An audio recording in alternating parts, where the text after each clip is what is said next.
Hello my guys, welcome to my final unhaul for 2025.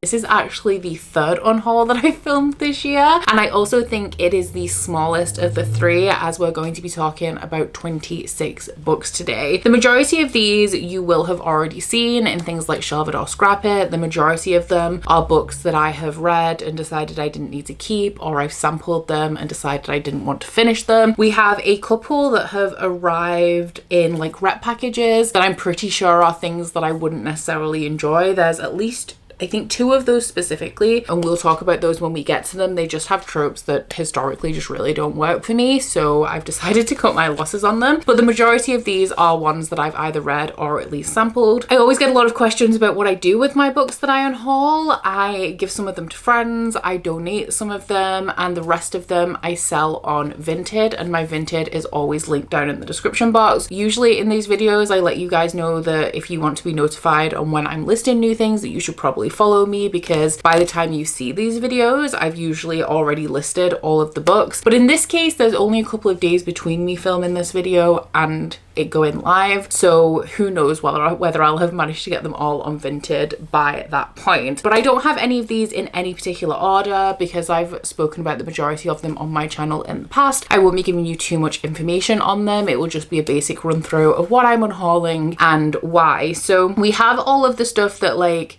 you will have seen in vlogs, but when I was getting ready for this video I did pull a couple of books off my shelves that I have been eyeing up for a while, thinking like, you don't really need to be here anymore, and I was going to unhaul them like through Shelve It or Scrap It, but it's been a few months and they've never come up. So I'm going to be unhauling A Study in Drowning by Everand and also This Monster of Mine by xxbeccabumxx. These are both books that I read for episodes of Shelve It or Scrap It, and I enjoyed both of them, which is why I ended up shelving them in the episodes. But I wanted to sit with them a while to decide whether I was going to continue on with the series and whether my enjoyment of them was going to be a lasting one or a fleeting one. And it turns out for these 2 books, unfortunately, that my enjoyment was fleeting. This one has really good like spooky gothic horror vibes, but it leans into a more fantastical element than that, and also some of the topics that it focuses on and the way that it focuses on them I didn't particularly enjoy. I feel like this should have been marketed more along the horror lines than the fantasy, and if Ava Reid had also lent in to them horror vibes a little bit more, I think this would have been excellent. As it stands, I still really enjoyed it, but the sequel has been released now and I have absolutely no desire to pick it up. And this one is unfortunately one that I really wanted to love. It's inspired by the Roman Empire. It's almost like an Alina Darkling style romance, but unfortunately, even though I genuinely don't think that this is a bad book, for the first half of this to like 2/3 I just could not get into it at all, and I could not care less. I did end up coming around and really enjoying the last 100 or so pages, but now that I've sat on this for a while, I also know like with this, when the sequel to this is released, I'm probably not going to be picking it up, which means that I don't need to keep this on my shelves. I'm sad as well because it's an absolutely gorgeous Fairy Loot edition and I just wanted to love it and I didn't. I just liked it, so realistically it's gotta go. One of the most recent books I've read that I'm unhauling is The Hacienda by Isabel Cañas. This one is a gothic horror that is marketed as Rebecca meets Mexican Gothic.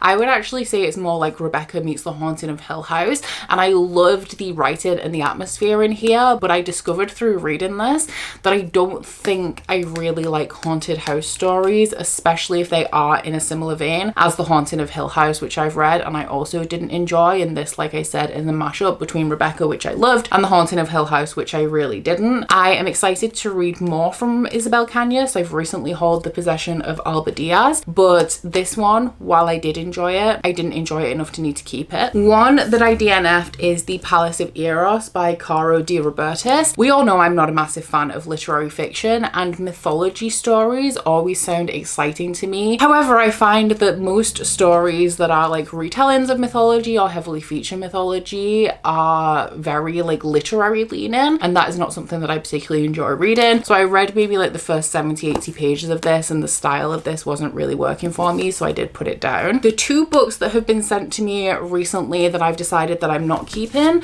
are unfortunately Warrior Princess Assassin by Bridget Kemmerer and and A Pack for Autumn by Amelia Emerson. So this one was one of the Fairy Loot romantasy books, and I am a rep for Fairy Loot, so I do receive all of the boxes in exchange for my monthly unboxing videos. And this one was in the autumn box that was sent to me by Penguin Michael Joseph, because I am an ambassador for that publisher. Now, the reason why I am unhauling both of these is because I believe that they are white shoes romances. I was actually really excited to read Warrior Princess Assassin, so I'd heard some like good reviews, although I hadn't looked into the specifics. And then a bunch of people in my unboxing told me in the comments that it is white shoes. And then this one is not only white shoes, but it's also Omegaverse, which is something that I also don't really enjoy. It's just not for me, honestly. No shade on either of these tropes. I've just read multiple books that have both of these elements and I haven't enjoyed any of them, so I've written it off, especially because they're romance tropes, and romance tropes are so subjective. I've written them off as just something that I don't enjoy, and there's no point me continuing to pursue them.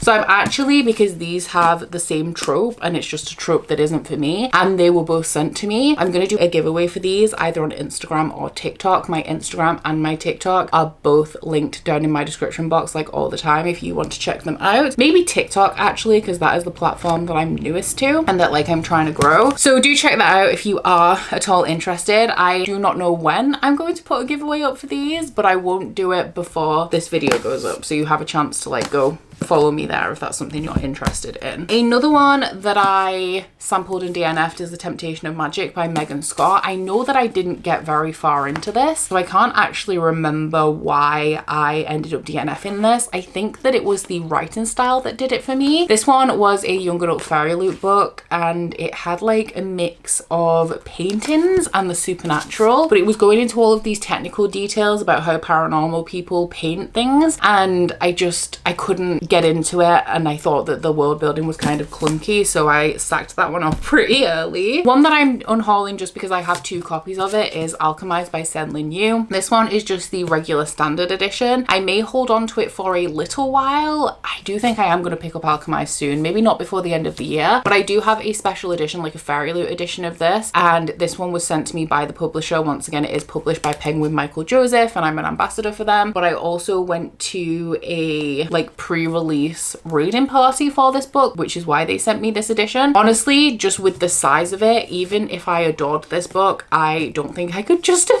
keeping 2 copies, so I will be keeping the special and unhauling the regular. I recently cleared a series off my shelves that I've been meaning to unhaul for a long time, and I've just kind of been coming to terms with it, but that is the first 2 books in the Girls of Paper and Fire series by Natasha Nyan. I actually really like this series. It's the story of a girl who is chosen to be one of the Demon King's concubines, and she falls in love with another one of the Demon King's concubines, and they try and break free from the Demon King's hold and earn freedom, not just for the concubines but also for the country, because he's quite an oppressive leader. I really enjoyed the first 2 books, but it's just been so long since book 3 was released, and I don't even own it. I didn't even buy it, so the chances of me getting to it are very, very slim, especially because I would have to reread both of these to be able to even understand what's going on in book 3. And unfortunately, while I did really enjoy this, I don't think I'm invested enough to reread them. Although when I think about it, I'm like, yeah, I did have a good time and I do want to reread. I just don't think I'm going to, is the thing, especially when I don't even own book 3, so I decided that it was time to let these go. One that I actually really enjoyed and I didn't expect to is The Darkness Within Us by Trisha Levenseller. This one is like a fun romantasy story that is on this like Regency era inspired backdrop. I thought that it was really funny. I enjoyed the banter between the characters, and it's actually what I've never really had a desire to read from Trisha Levenseller, so I wasn't expecting very much from this, and the level to which I enjoyed it and like really got invested in the story, especially that humor, did take me by surprise. But it is just like a fun standalone romantasy story, so I didn't feel the need to keep it. I do have a couple of thrillers here and mysteries that I'm going to be unhauling. I do really enjoy thriller and mystery stories, but after I've read them and I kind of know the plot twist, it's very rare that I would hold on to them. So there's 3 that I've read recently that I'm letting go of. One is All the Dangerous Things by Stacey Willingham. This one is the second Stacey Willingham book that I've read, and I very much enjoy both of them. They're not spectacular enough as a thriller for me to want to hold on to them, but I always find them to be like an enjoyable reading experience. The Dry by Jane Harper. This one I did enjoy to some degree, especially the way the plot unfolded, but this one was a little bit too much of a detective style mystery story for me. That is not something that I typically reach for or tend to enjoy. I actually actively kind of avoid detective cases in most instances, but I did want to try something from Jane Harper, and I do still want to read one of her other books that isn't in this series following the same like detective character. I will say as well, do not recommend the audiobook for this. It didn't work very well for me differentiating between the perspectives we have in that book, but I would recommend the audiobook for both of these. And then the last one for the thrillers, this is like paranormal adjacent, and it's the Book of Cold Cases by Simone St. James. This one is following a woman who has a cold cases blog, and she stumbles across this woman who was accused of killing like 2 or 3 men a few decades ago, and she gets her to agree to do an interview like for the Book of Cold Cases. But when she goes to her house to interview her, she finds that there is a presence in the house that is potentially tied to these cases. Over the last couple of months, I've also read a few contemporary romances, one of which is Love in Focus by Lila Lee. This one just really didn't do anything for me. I wasn't really rooting for the relationship. I wasn't invested in it. I didn't think there was enough tension, whether that be sexual tension, romantic tension, or just any like real point of contention in the relationship to cause any drama. Like everything was a bit too chill for me, so I didn't really become too invested in this one at all. One that I did become very invested in that was a train wreck from start to finish, absolutely do not deny that, is My Fault by Mercedes Ron. This is one of the most entertaining books that I've read this year, if I'm being honest. So many red flags in it, but I had a good time. I was considering just binging through this entire series because it is that kind of book, but when I'd finish this one, it got to a point where I was like, no, I've had my fill. Like I do not need any more of this craziness, so that one's going. I am unhauling 2 books from Mark Lawrence because I recently read The Prince of Thorns. Now I knew that this was a grimdark fantasy going into it, and I knew that the main character was morally grey. I put this in quotation marks because I genuinely just think he's a bad person. He does terrible things with absolutely no remorse, and that made it quite difficult for me to want to follow him because I don't feel like he really had any redeeming qualities. He had excuses or reasons for why he was doing what he was doing, but I didn't feel like that was enough to kind of excuse his behavior. And it's not like he's apologetic or wanting his behavior to be excused. Like he's quite proud of the terrible things that he's done. On top of that, I just wasn't too connected to the story of this. I didn't like the writing style. I've read different books from Mark Lawrence that I have really enjoyed, but unfortunately I don't think this series is for me. And so I'm also unhauling the first book in the spin-off series from this one. This is an arc that I found in a charity shop many years ago. Very nice copy, but if I don't enjoy Prince of Thorns, I'm unlikely to want to pick up the spin-off series because I think they're in the same world but just like separated by some length of time. Speaking of spin-offs that I am unhauling, I recently sampled Seraphina by Rachel Hartman. I did only read the first like 2 or 3 chapters of this, and the writing style really wasn't for me. I thought that it was quite reminiscent of things like Sabriel by Gothic, which I didn't enjoy when I read it.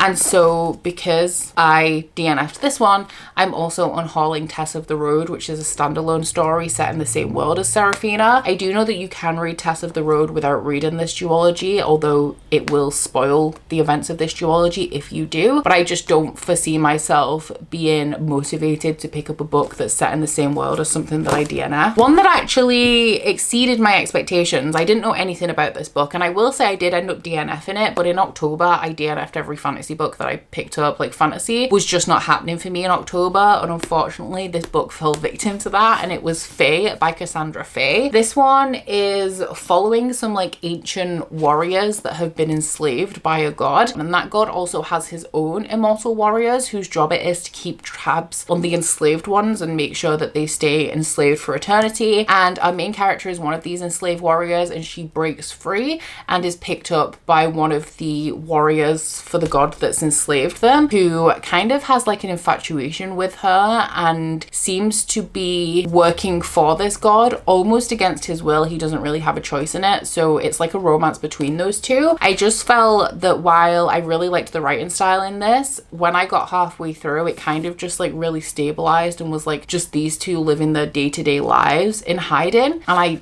I just ran out of steam and I wasn't reading fantasy anyway, so that one went. Seven Faceless Saints by M.K. Lobb is another one that I DNF'd. This one I'd heard some mediocre things about it, but I was excited because it has a setting that's inspired by Italy, which I really love in high fantasy novels. Like that Roman or Italian inspiration normally really works for me. This one, I just felt like the world building and the magic system was being really heavy-handedly like laid out, and I just wasn't picking any of it up. Like I was glazing over when I was reading it. I will say that I also did try to read this in October, so it was a victim of October. One that I really enjoyed, I just don't have any reason to hold on to, is Yellowface by R.F. Kuang. This is one that I actually got signed when I met her earlier this year, and it is like a satirical novel about a woman who steals her Asian friend's manuscript after her friend dies and publishes it and like promotes it as herself and like justifies her behavior like consistently as she's doing this, even though we all know she's done a terrible thing, and she low-key knows she's done a terrible thing as well. She's just trying to make excuses for herself. This one was very entertaining, very funny, and I would definitely recommend the audiobook. It is just like a one-time kind of read for me though. Like I'll never go back and revisit this, so I don't really need to keep a physical. I do have an arc that I DNF'd that I'm sad about. This is Firstborn of the Sun by Marvelous Michael Anson. This was once again a victim of October. I made it quite far into this. I made it over 300 pages in. So I really committed to this one, but my headspace when I was reading it was just in a place where it wasn't that I wasn't retaining it, but I was reading it so sporadically that I kind of lost the thread of the story. And to pick it back up, I would have had to put a decent amount of work in, and I was enjoying it okay. Like I wasn't loving it, so I just felt like the amount of effort that I would have to put in to pick the thread back up wasn't necessarily worth my time based on how much I was enjoying it. Definitely would recommend giving this one a try though, because it was more me than the book, I feel. And then the last two are ones that I have read for the most recent episode of Shelve or Scrap It that's just gone up. You should check it out if you haven't already. We have The Very Secret Society of Irregular Witches by Sangu Mandana. This one I thought was going to be a cozy fantasy, and it does have cozy fantasy vibes, but I think it's definitely more of a romance than anything else, and I went into this expecting the balance.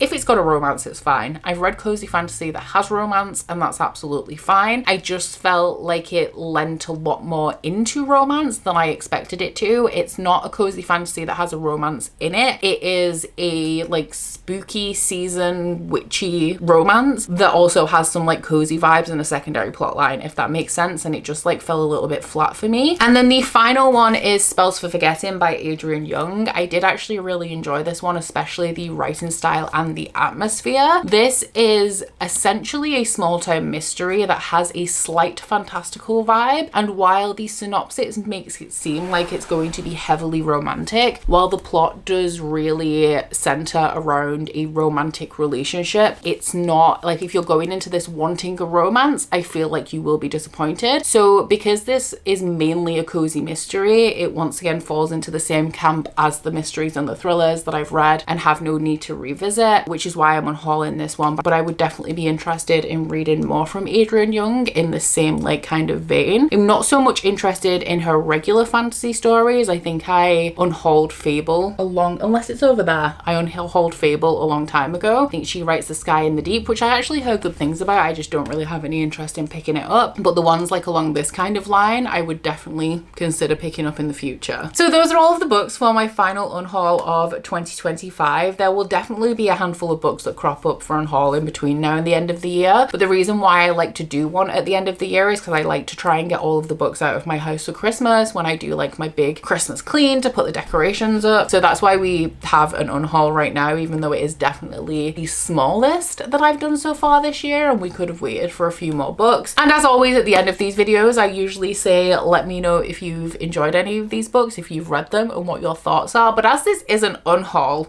let's maybe not do that. This time, just leave me an emoji. Leave me a star emoji, or no, a tree emoji for Spells for Forgetting by Adrian Young, because this is set in the Pacific Northwest, which is indeed very foresty and atmospheric. But aside from that, guys, please don't forget to like this video if you liked it and subscribe if you wanna. If you head to my description box, you'll find a link to my Goodreads, my Instagram, and my Patreon if you want to follow me on any of those. But that's it from me today, guys. Bye!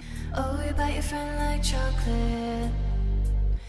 say you'll go where nobody knows, with guns hidden under our petticoats. We're never gonna quit it, no, we're never gonna quit it, no.